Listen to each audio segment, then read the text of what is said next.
Qu'est-ce que l'argent exactement? Je pensais que c'était une simple monnaie, j'avais tort. Et alors, qu'est-ce qui crée la valeur? Pourquoi les choses ont-elles de la valeur? Je ne savais pas que, dans une année moyenne, l'impression monétaire augmente de 8 à 10%, même dans les pays occidentaux, même dans les nations de l'OCDE, et que le rendement moyen du S&P 500 est d'environ 9%, dividendes inclus, peut-être 9,7%, un peu moins.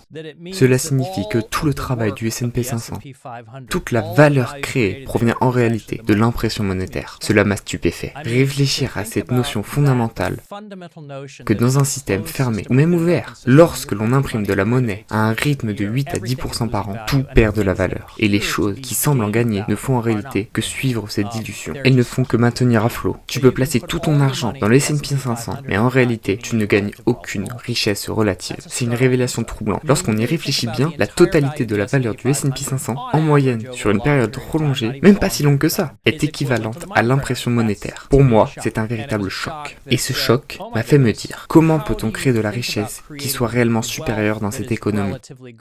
Il faut chercher attentivement une autre approche, qui serait de parler de Sharpe ratio et de diversification. Je pourrais te donner toutes ces explications techniques. C'est intéressant. On peut prendre un concept comme la diversification du risque. À haut niveau, c'est un outil puissant et utile. Mais si l'on se focalise trop sur son aspect mécanique, on risque de passer à côté de l'essentiel. Dans un portefeuille hautement diversifié, il devient incroyablement difficile d'accumuler une richesse relative significative. En réalité, diversifier son portefeuille, quelle que soit la manière dont on s'y prend, réduit généralement l'augmentation incrémentale de la richesse, indépendamment du Sharpe ratio.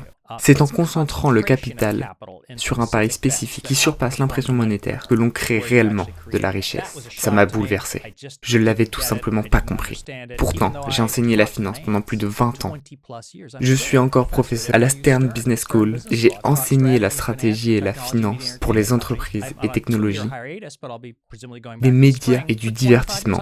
En 25 ans, j'ai formé plus de 1000 étudiants. Et pourtant, je l'ai saisi qu'à 58 ans. C'est ça, la journée où j'ai découvert Bitcoin.